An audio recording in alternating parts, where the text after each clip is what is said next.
नमस्कार, फाइनेंशियल बकवास में आपका स्वागत है। तो जैसा कि पिछले वीडियो में हमने बात किया था DICGC क्या होता है, अब हम उसी के बारे में उसी बात को आगे बढ़ाते हैं कि DICGC से क्या होता है, वो क्या करते हैं वो लोग। तो बैंक में जो है आपकी जो बचत है वो केवल 1 लाख रुपए तक ही सुरक्षित है। तो आइए जानते हैं।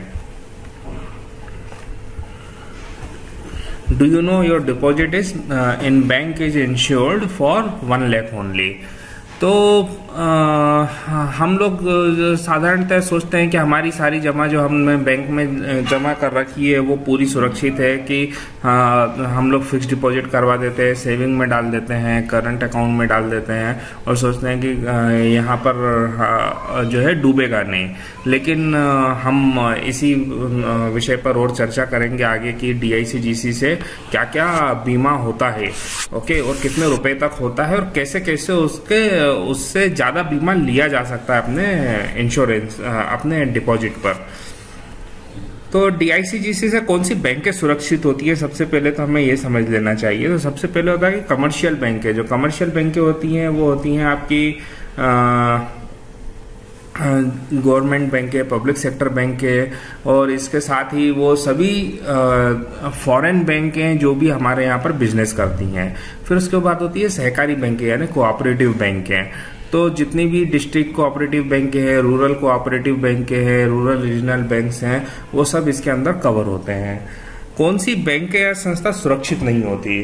तो इसके अंदर जितनी भी कोऑपरेटिव सोसाइटीज होती हैं, जो आप के शहरों में आपने देखी होंगी सहकारी पेड़ियां, तो आपने देखा होगा कि वो भाग जाती हैं, तो फिर आप लोग उसके पीछे चक्कर लगाते रहते हैं। तो वो जो है DICGC से बीमित नहीं होती हैं। उनके किसी भी डिपॉजिट पर DICGC बीमा नहीं करता है। तो DICGC किसका बीमा करता है और क्यों वो आपको पैसा देता है? तो अगर बैंक किसी कारण से डूब जाता है तो DICGC आपकी बैंक में जमाओं को बीमा से सुरक्षा प्रदान करता है। तो बैंक क्यों डूबते हैं? बैंक डूबने के बहुत सारे रीजन हैं, जैसे कि लिक्विडिटी खत्म हो जाना है, कि उनके पास में पैसा नहीं है, सब पैसा उनका जगह जगह पर अटका हुआ है। दूसरी चीज कि अगर RBI ने उनका लाइसेंस रद्द कर दिया तो भी एक वो बड़ा प्रॉब्लम है। वैसे ही तो DICGC सभी तरह के बैंक डिपॉजिट का बीमा करवाता है, जैसे कि बचत खाता, सावधि जमा खाता, करंट अकाउंट, आपका रिकरिंग डिपॉजिट। तो इन सब पर आपका जो है बीमा होता है। और किन चीज़ों पर बीमा नहीं होता है? तो जैसे कि विदेशी सरकार का जमा राशि होती है, अगर किसी और गवर्नमेंट ने हमारे यहाँ पर, जैसे मान लीजिए भूटान या फिर और किसी म्यांमार ने हमारे यहाँ पर डिपॉजिट करवाया, तो उस पर कोई बीमा नहीं होता है। राज्य या केंद्र सरकार का जमा, राज्य या केंद्र सरकार के जितने भी अकाउंट होते हैं उन जमाओं के ऊपर कोई बीमा नहीं होता है। बैंकों के आपस में जमा राशि, मान लीजिए कि इंडसइंड बैंक जो है बैंक ऑफ बड़ौदा में पैसे रखे हुए हैं, बैंक ऑफ बड़ौदा ने स्टेट बैंक ऑफ इंडिया में रखे हुए हैं थोड़े बहुत पैसे अपने, किसी कारणवश, तो उन पर बीमा नहीं होता है। राज्य भूमि बैंकों का सहकारी बैंकों में जमा पैसा, तो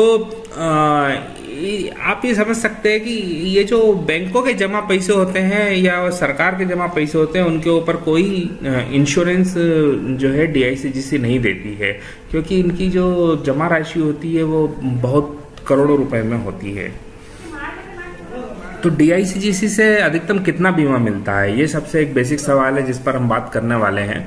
तो बैंक के सभी निवेशकों का अधिकतम जो बीमा है वो 1 लाख रुपया होता है, ठीक है। तो और वह मूलधन और ब्याज जोड़कर होता है जनरली। तो कैसे पता चले कि मेरा DICGC से बीमा जो डिपॉजिट है वो बीमित है या नहीं?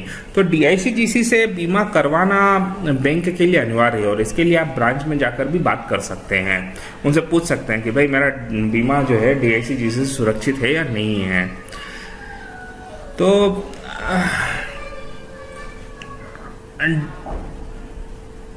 DICGC के बीमा से कितना रुपया सुरक्षित है? तो वो हमने जैसा बताया आपको कि 1 लाख रुपया सुरक्षित है, भले ही आपका बहुत सारा रुपया जमा हो। मान लीजिए कि आपका अगर 10 लाख रुपया भी जमा हो तब भी आपका 1 लाख रुपया ही आपको मिलेगा।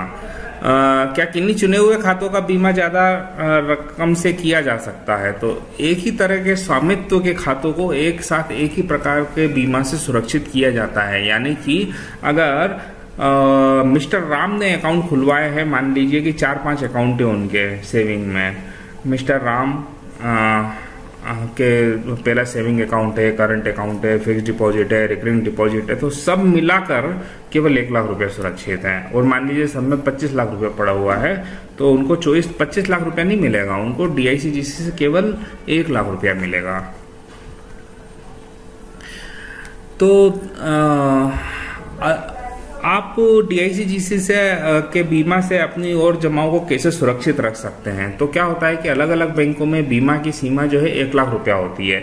मान लीजिए कि मिस्टर राम ने एक अकाउंट खुलवाया है स्टेट बैंक ऑफ इंडिया में, एक बैंक ऑफ बड़ौदा में, एक बैंक ऑफ इंडिया में, एक यूनियन बैंक ऑफ इंडिया में, इस तरीके से अलग अलग बैंकों में उन्होंने अकाउंट खुलवा रखा है।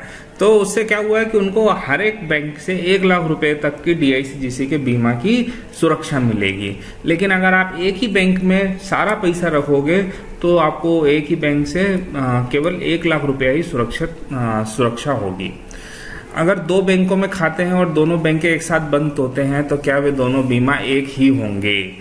तो लोग सोचते हैं कि वो क्लब हो जाएंगे, तो नहीं, वो क्लब नहीं होंगे, दोनों का बीमा अलग अलग ही होगा। अगर आपके 2 बैंकों में जमा है, दोनों एक साथ बंद होते हैं, तो केवल 1-1 लाख रुपया जो है बीमा मिलेगा। अभी जैसे कि एक खबर आई थी कि छत्तीसगढ़ या मध्य प्रदेश में, अभी छत्तीसगढ़ में शायद 7 या 8 जो जिला सहकारी बैंक है वो अपनी लिक्विडिटी मेंटेन नहीं कर पा रही हैं, CRR कैश रिजर्व रेशो, उन्होंने लोन बहुत ज़्यादा बांट दिया है, तो RBI उनका लाइसेंस रद्द करने वाली है। तो उस केस में ये DICGC का बीमा जो है बहुत काम आएगा।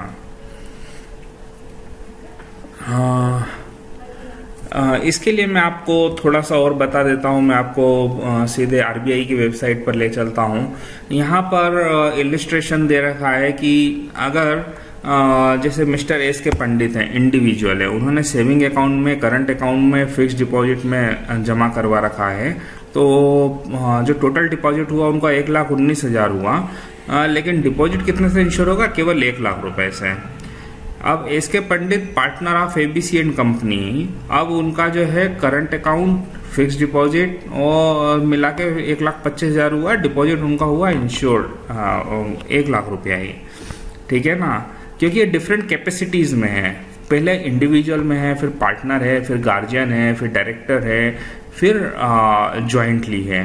अगर ये एक साथ नहीं होता, एक ही नाम पर होता, तो केवल 1 लाख रुपया ही सुरक्षित होगा। ठीक है ना, और अगर 1 लाख से कम है तब उतना ही पैसा सुरक्षित है जितना आपका जमा है, 1 लाख रुपया नहीं। अगर जॉइंट अकाउंट में देखेंगे तो उसका इलिस्ट्रेशन दे रखा है। अगर फर्स्ट अकाउंट होल्डर A और B है तो 1 लाख रुपए तक सिक्योर्ड है। A और C, B एंड A, तो इस केस में भी 1 लाख रुपए तक इंश्योर्ड है। अगर A, B, C तीनों ने जॉइंट अकाउंट खुलवाया है, BCA ने खुलवाया है, तो भी 1 लाख रुपए तक सुरक्षित है। लेकिन अगर आप यहाँ देखेंगे कि A और B ने एक रिकरिंग डिपॉजिट खुलवाया है, ठीक है, तो ये A और B का अकाउंट पहले भी है यहाँ पर, ये यहाँ पर फर्स्ट वाला, तो ये क्या होगा? क्लब हो जाएगा। तो रिकरिंग डिपॉजिट का और इसका मिलाकर 1 लाख रुपए का इंश्योरेंस होगा। वैसे ही ये ABC ने अगर यहाँ पर अकाउंट खुलवाया तो इनका और ये इनका यहाँ पर दोनों का क्लब हो जाएगा। और ABD ने अगर खुलवाया तो भी इंश्योरेंस होगा, क्योंकि क्या हुआ यहाँ पर आपका जो इंश्योरेंस जब ज्वाइंट कर रहे हैं तो ज्वाइंट में एक नाम बदल गया आपका। तो क्या बैंक जमा राशि से मेरे चलते हुए लोन से वसूली कर सकती है? कि मान लीजिए कोई आउटस्टैंडिंग लोन है आपका और बैंक डूब गई है, तो क्या करेंगे? तो बैंक बोल सकता है कि भाई आपका जो डिपॉजिट है उससे हम जितना हमें जो वो आउटस्टैंडिंग है तो वो हम अपने पास में जमा कर रहे हैं। तो उनके पास सारे अधिकार होते हैं उसके लिए। और उसमें कोई भी बोरोवर और डिपॉजिटर कुछ नहीं कर सकता है। जमा राशि पर बीमा के प्रीमियम कौन भरता है? जमा राशि पर बीमा के प्रीमियम भरना बैंक की जिम्मेदारी है और इसकी प्रीमियम जो है लगभग 1000 रुपये पर 10 पैसे होती है। तो DICGC कब पैसा देता है? जब बैंक डूब जाएगी और बैंक सारा क्लेम बनाकर जमा करवाएगा तो बैंक जमा धारकों की सूची रकम के साथ देगी और 2 महीने में आपको DICGC से रकम मिल जाएगी। हाँ, क्या कोई बैंक ऐसा भी है जो DICGC से अपने बीमाओं को बीमित नहीं करवाती है? जी नहीं, ऐसा कोई बैंक नहीं है। बीमा करवाना सभी के लिए अनिवार्य है। तो ध्यान रखें कि अपना जो सेविंग है बैंक के अंदर वो केवल 1 लाख रुपए तक ही सुरक्षित है और उससे ज़्यादा अगर आपको पैसा रखना है और आपको अगर सुरक्षा रखना है तो बेहतर है कि आप अलग अलग बैंकों में जाकर अपना अकाउंट खुलवाएं और वहां पर डिपॉजिट रखें। अगर आपको कहीं पर भी ऐसा लगता है कि कोई बैंक डूब सकता है, तत्काल अपना फिक्स्ड डिपॉजिट या सेविंग अकाउंट वहां से बंद करवा लें और किसी दूसरे बैंक में जमा करवाएं।